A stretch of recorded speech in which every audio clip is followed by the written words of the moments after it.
Mesdames, Mesdemoiselles et Messieurs, bonjour. Aujourd'hui, je vous offre USA, le racisme sans frontières. Le racisme est un concept qui se réfère à la théorie des races, à la nécessité de préserver la race dite supérieure de tout croisement et à son droit de dominer les autres races. Le racisme ne repose sur aucune base scientifique. C'est un ensemble de réactions qui, consciemment ou non, s'accordent avec cette théorie. Mais avant de continuer, veuillez cliquer sur la cloche si vous ne l'avez pas encore fait. J'ai besoin de plus d'abonnés et c'est tout à fait important, voire incontournable. Ne manquez pas ces émissions. Nous vous prions aussi de les envoyer à vos amis. Mes plus sincères remerciements. Oui, on revient au racisme. On peut offrir en exemple l'œuvre Mein Kampf, Mon combat, une étude d'Adolf Hitler écrite en prison de 1923 à 1924 et publiée en 1925. Alors, c'est une œuvre qui propose la supériorité de la race germanique qui avait besoin pour s'épanouir de l'espace vital, justement pour pratiquer le culte de la force. Adolf Hitler a vécu entre 1889 et 1945. Nous vous offrons un deuxième texte de White Man's Burden, La mission, la charge ou Le fardeau de l'homme blanc, poème de Rudyard Kipling, né en 1865 et mort en 1936. Alors, dans cette œuvre, l'homme blanc a la mission de sauver les autres races et de leur imposer sa civilisation. Ce poème, publié en 1899, fait du colonialisme un service ou un devoir humanitaire. Donc, c'est une justification de la colonisation. Voyons ce qui se passe aux États-Unis durant les dernières années. Un policier blanc empoigne une jeune fille noire en pleine classe avec une rare violence, puis la traîne sur le sol à Spring Valley, New York. Des policiers tuent par balle un handicapé noir sur une chaise roulante au Delaware. Un jeune noir, âgé de 18 ans, a été abattu par la police à Missouri. Un jeune automobiliste noir a été tué par un policier blanc lors d'un banal contrôle routier en Ohio. Un policier blanc, en colère, loge une balle dans la tête d'un jeune automobiliste noir sans qu'il ait été en danger. À Cincinnati, des policiers arrêtent une noire au Texas qui est morte quelques heures après en prison. Les conditions de sa mort ne sont pas connues. Les glacis noirs en proie à des incendies suspects dans les États de Géorgie, Tennessee, Caroline du Nord, Caroline du Sud et de la Floride.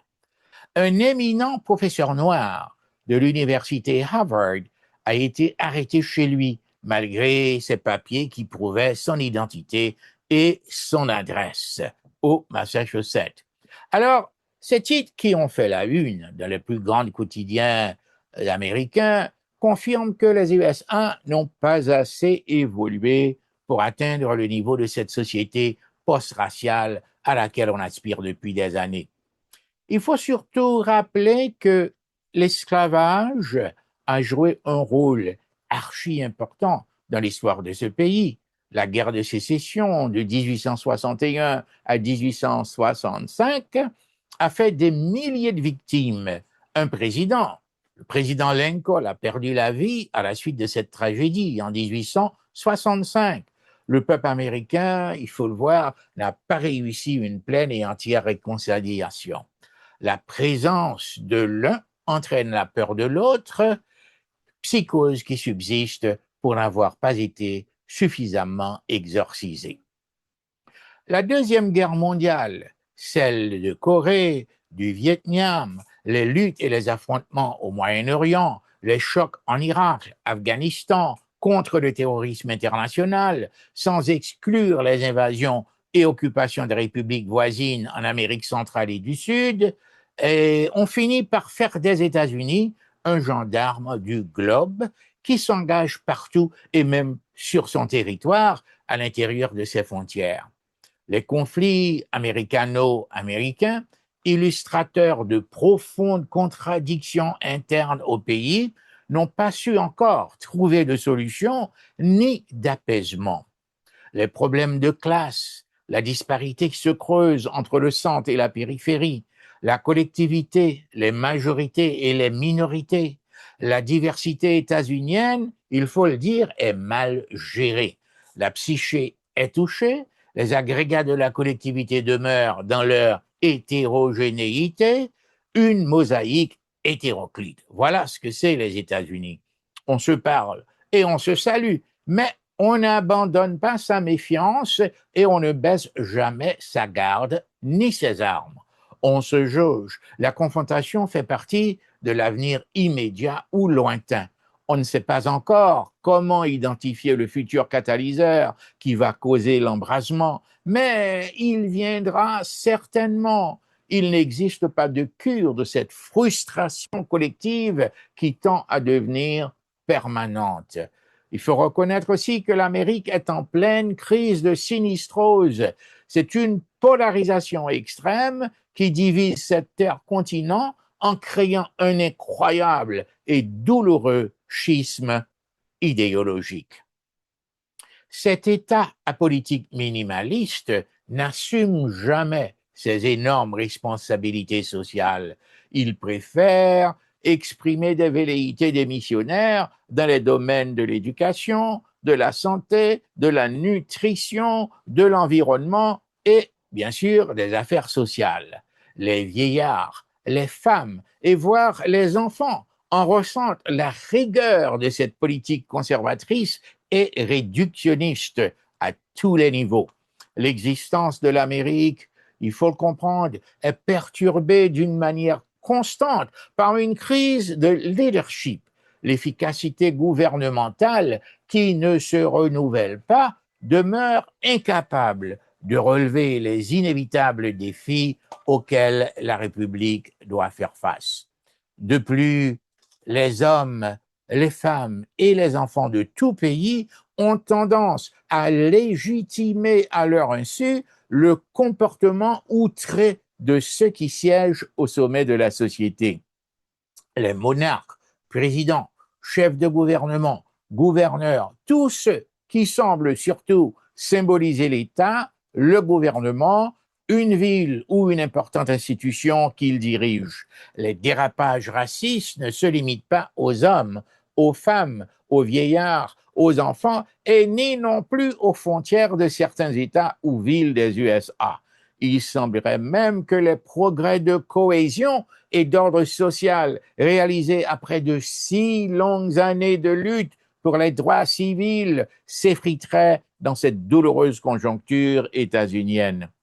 Peut-on jeter un éclairage sur le racisme somatique qui affecte le pays sans interroger même partiellement la genèse historique de l'édification de cet État-nation? Dès la Première Guerre mondiale, l'Amérique, après l'effondrement des empires anglais et français, s'approche de la suprématie géopolitique et géoéconomique. La jeunesse du pays que les générations d'immigrants renforcent produit un dynamisme considérable et c'est ce qui explique son émergence au niveau des grandes puissances mondiales.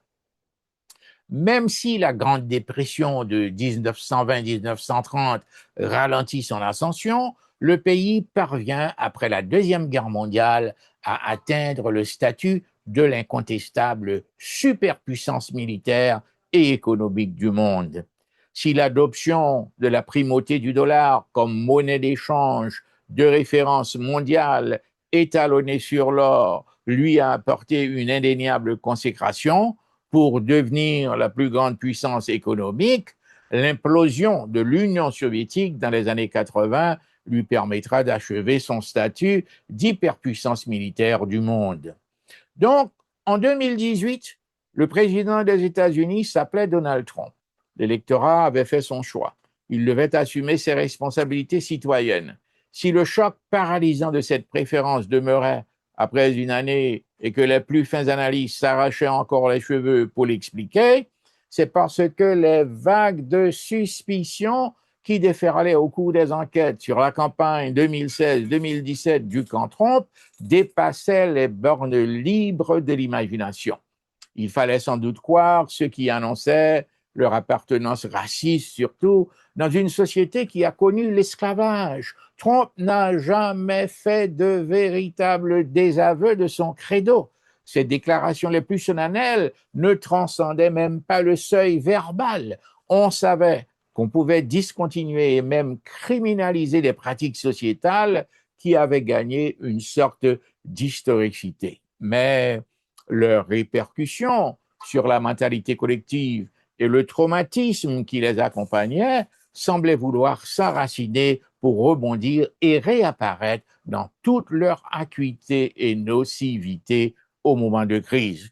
Or, il faut reconnaître que l'Amérique était en crise, est encore en crise. Elle souffrait et elle souffre encore d'un malaise d'être à ramifications multiples.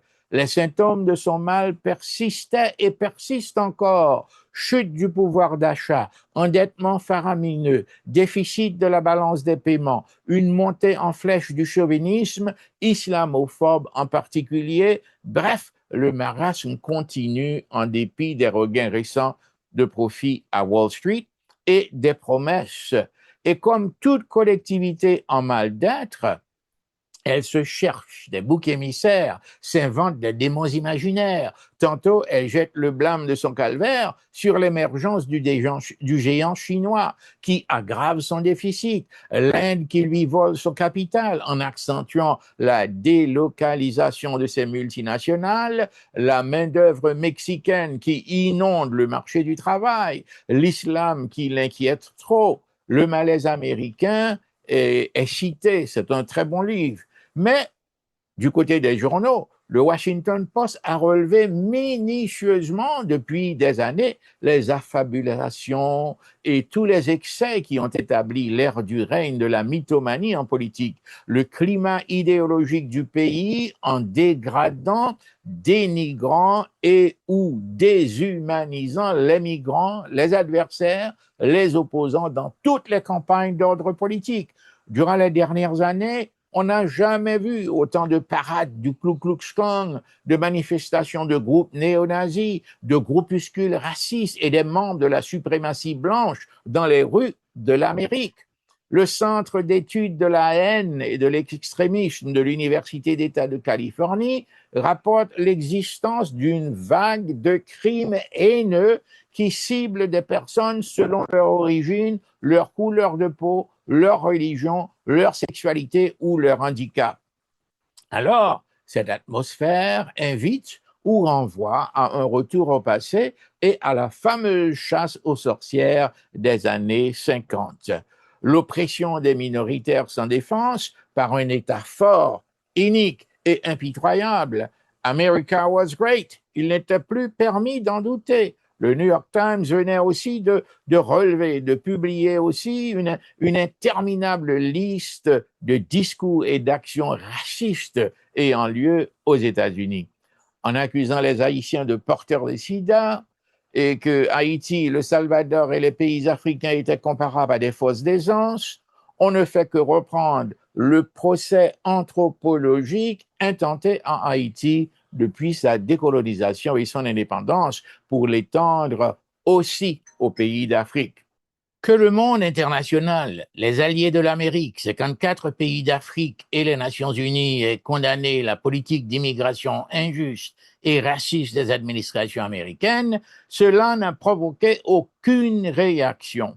La période de confusion et d'incertitude dans laquelle on vivait a été créée par une ingéniosité abusive ou une folie spéculative qui renforçait la déréglementation et la privatisation aveuglement.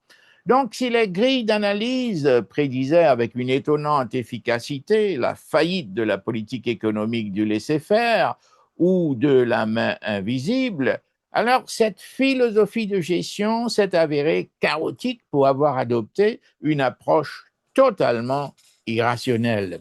Ces éléments contradictoires indiquaient une profonde crise morale, un déficit de conscience et même d'intelligence qui poussait l'État à lutter contre la nation. E pluribus unum, cette unité qui provenait de la diversité, n'était plus qu'une vieille sentence vide et surannée. Le rêve américain est véritablement menacé. La communauté haïtienne des États de New York, Massachusetts et Floride reconnaît que l'État en Amérique n'est qu'un chasseur d'immigrants et reproche à l'Amérique d'avoir placé des nuls au pouvoir en Haïti. L'Amérique n'a fait que parachuter des énergumènes chez nous, en Haïti, à la présidence depuis leur occupation de 1915. Je me rappelle encore mes vives protestations contre ces déclarations. Cependant, j'ai dû reconnaître qu'ils avaient raison, mais aussi qu'ils n'avaient aucun projet politique pour changer les donnes, ni l'envie de s'allier aux femmes qui manifestaient tous azimuts contre la situation politique aux États-Unis, ni de rejoindre non plus des groupes noirs, latinos, LGBT ou minoritaires qui protestaient aussi contre le pouvoir oppressif de l'administration américaine qui voulait provoquer une complète métamorphose de l'Amérique. Cette terre d'accueil pour laquelle nous avons versé notre sang, on veut la transformer en État insensible, policier, répressif et raciste, dont l'unique objectif serait de refouler les immigrants noirs pour inviter des membres de la race aryenne à occuper et peut-être blanchir la terre d'Abraham Lincoln, de Frédéric Douglass et surtout de Martin Luther King. Alors, avant de terminer, je vous demande de cliquer sur la cloche et vous pourrez vous abonner et ensuite envoyer ces prestations à vos amis, à vos parents, à tous ceux qui auraient la joie de recevoir une émission pareille. Alors ici, c'est Franz-Antoine Lecomte qui vous remercie et vous dit au revoir.